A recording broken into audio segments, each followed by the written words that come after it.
শুধু একটা কথা বলতে চাই আপনাদেরকে, যারা আপনারা নতুন দল করেছেন কিংবা নতুন দল করবেন, আরো নতুন দল করবেন শোনা যাচ্ছে, তাদেরকে যে আপনারা যে দল করছেন তার মধ্যে আপনাদের দলীয় যে বয়ান, পলিটিক্যাল যে বক্তব্য, এটা গুরুত্বপূর্ণ। আপনারা পলিটিক্যাল বক্তব্য পরিষ্কার না করে দল করলে বেশি দূর আগাতে পারবেন না। এবং এই যে দল করবেন সেই দলের পলিটিক্যাল বক্তব্যে যে বয়ান, আপনাদের ন্যারেটিভ থাকবে, সেখানে কোনো সুবিধাবাদিতার আশ্রয় নেওয়ার সুযোগ নাই।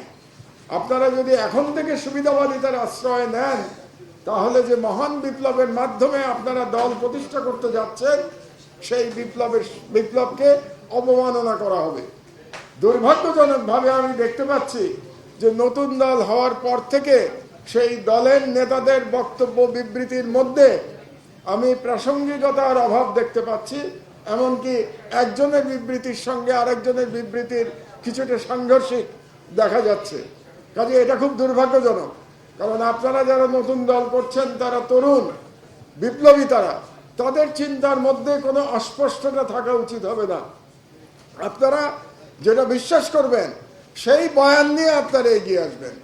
এখন আপনারা যদি সেই বয়ানের মধ্যে কোনো কারচুপির চেষ্টা করেন, তাহলে মনে হবে যে বাংলাদেশে যে ট্র্যাডিশনাল রাজনীতি চলে আসছে গত 54-55 বছর ধরে, এবং যার পরিণামে বাংলাদেশের ফ্যাসিবাদের উত্থান ঘটেছিল, আপনারা সেখান থেকে বের হতে পারেন নাই। আপনারা সবাইকে সন্তুষ্ট করবার চেষ্টা করবেন না। আমরা দেখতে পাচ্ছি যে সবাইকে সন্তুষ্ট করার একটা প্রচেষ্টা নতুন দলের মধ্যে দেখা যাচ্ছে, যেটা দুর্ভাগ্যজনক। 1 নম্বর। 2 নম্বর, আমরা রাষ্ট্রের সংস্কারের কথা বলছি। গত 7 মাস ধরে সংস্কারের কথা বলা হচ্ছে। প্রধান উপদেষ্টা বলেছেন সংস্কার সম্পন্ন হলে রাজনৈতিক দলগুলো যে সংস্কারে সম্মত হবে, ঐক্যমত্য পোষণ করবে, সেগুলো শেষ করে দিয়ে নির্বাচন হবে। খুব ভালো কথা। রাষ্ট্রের সংস্কার হলো, রাজনৈতিক দলের সংস্কারের খবর কি? আপনি রাষ্ট্রের সংস্কার করবেন, রাজনৈতিক দলের সংস্কার করবেন না, তাহলে যে বাংলাদেশ আমরা আশা করছি সেই বাংলাদেশ আমরা ফিরে পাবো না। আবারও নতুন করে এক ধরনের ফ্যাসিস্ট রাষ্ট্র ব্যবস্থার উত্থান ঘটবে, যদি না রাজনৈতিক দলের মধ্যে সংস্কার করা হয়। এবং প্রথম যে দলের মধ্যে সংস্কার করতে হবে সেটা আওয়ামী লীগ। আওয়ামী লীগ কেন বলছি? আওয়ামী লীগ কেন বলছি? কারণ একটা বক্তব্য আসছে যে ইনক্লুসিভ ইলেকশন করতে হলে আওয়ামী লীগকে নিয়ে ইলেকশন করতে হবে। এই বক্তব্য দেশি অ্যানালিস্ট তারা দিচ্ছেন, বিদেশিরা দিচ্ছেন যে free fair and inclusive election, তার মানে আওয়ামী লীগকে সাথে নিয়ে ইলেকশন। কোন আওয়ামী লীগকে সাথে নিয়ে ইলেকশন করবেন আপনারা? যে আওয়ামী লীগ 15 বছর ধরে ফ্যাসিবাদী শাসন ব্যবস্থা কায়েম করেছিল বাংলাদেশের উপরে, সেই আওয়ামী লীগ। যে আওয়ামী লীগ বাংলাদেশের সার্বভৌমত্ব দিল্লির কাছে বিকিয়ে দিয়েছিল, সেই আওয়ামী লীগ। যে আওয়ামী লীগ মহান জুলাই বিপ্লবে প্রায় 1600 তরুণ ছাত্র ছাত্রীকে হত্যা করেছে, সেই আওয়ামী লীগকে আপনি পুনর্বাসন করে কি রাজনীতির দিকে যাবেন? এটার প্রশ্ন উঠতে পারে না বিপ্লবোত্তর বাংলাদেশে। বিপ্লবোত্তর বাংলাদেশে আওয়ামী লীগকে যদি রাজনীতি করতে হয়, তাহলে সংস্কার সম্পন্ন করে তাকে রাজনীতি করতে হবে। কাজেই পুনর্বাসন করতে হলে আওয়ামী লীগের মধ্যে এই সংস্কার হতে হবে। কাজে আওয়ামী লীগের যদি সাহস থাকে, কিংবা আওয়ামী লীগকে যারা পুনর্বাসন করতে চান, তাদের প্রথমেই বলতে হবে যে শেখ হাসিনা সহ শেখ পরিবার এবং সকল খুনি লুটেরা, তাদেরকে তাদের দল থেকে বহিষ্কার করতে হবে, তাদের বিচার সম্পন্ন করতে হবে। তারপরে প্রশ্ন উঠবে জনগণ ওই আওয়ামী লীগকে রাজনীতিতে অংশগ্রহণ করতে দেবে কি দেবে না। তার আগ পর্যন্ত এই সংস্কার হওয়া এবং এই বিচার হওয়ার আগ পর্যন্ত আওয়ামী লীগকে বাংলাদেশের রাজনীতিতে পুনর্বাসনের সুযোগ দেওয়ার কোনো প্রশ্ন উঠতে পারে না। এটাই আমাদের অবস্থান হওয়া উচিত। এবং এটা আপনাদেরকে বুঝতে হবে। আপনারা তরুণ, শুধু আবেগের বশবর্তী হয়ে কথা বললে হবে না। আপনাদেরকে আন্তর্জাতিক চাপ মোকাবেলা করতে হবে।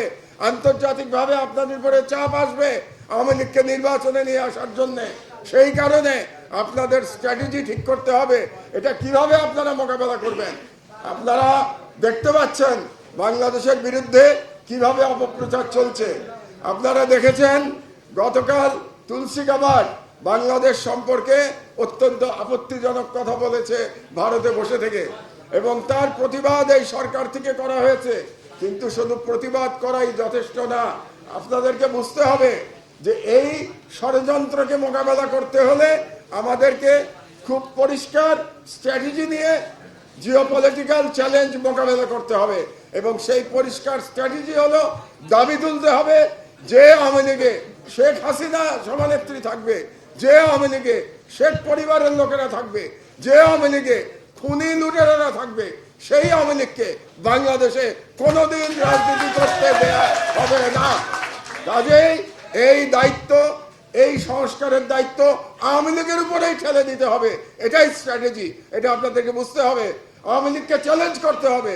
শেখ হাসিনা এবং শেখ পরিবারের সকল সদস্য এবং সকল লুটেরাকে বাদ দিয়ে আপনারা আগে ক্ষমা চান জাতির কাছে, তারপরে আমরা বিবেচনা করব আপনাদেরকে রাজনীতি করতে দেওয়া হবে কি হবে না। এই অবস্থান, আপনাদেরকে এই অবস্থান নিয়ে নতুন সকল দলকে চিন্তা করতে হবে। কারণ আমরা জানি খুব শীঘ্রই এই বিষয়ে আলোচনা শুরু হবে সরকারের সঙ্গে। কাজে নতুন দলগুলোকেও আমি বলবো আপনাদেরও সেই আলোচনায় অংশগ্রহণ করতে হবে, আপনাদের অবস্থান পরিষ্কার করতে হবে। আর একটা কথা আমি বলে রাখি, আপনাদের যেই অবস্থানই গ্রহণ করুন না কেন সেখানে ট্রান্সপারেন্সি রাখবেন, 100% সততা এবং ট্রান্সপারেন্সি রাখতে হবে। ঘরের মধ্যে এক কথা বলবেন আর ঘরের বাইরে গিয়ে আর এক কথা বলবেন, এভাবে রাজনীতি এবং দেশ আগাতে পারে না। কাজেই আপনাদের আদর্শ জনগণের কাছে পরিষ্কার করে তুলে ধরবেন। আওয়ামী লীগ প্রসঙ্গে আপনাদের অবস্থান পরিষ্কার করে তুলে ধরবেন। আমাদের অনেক দল আমরা দেখতে পাচ্ছি আওয়ামী লীগ প্রসঙ্গে অনেকটা ধরি মাছ নাচুই পানির মতো করে তারা যাচ্ছে। এভাবে রাষ্ট্রের সংস্কার হবে না। আপনারা যে রাজনীতি করেন, জনগণ হচ্ছে ফাইনাল জাজ, হচ্ছে জনগণ। জনগণের কাছে আপনারা সম্পূর্ণ স্বচ্ছতা নিয়ে আপনাদের বক্তব্য দিতে হবে।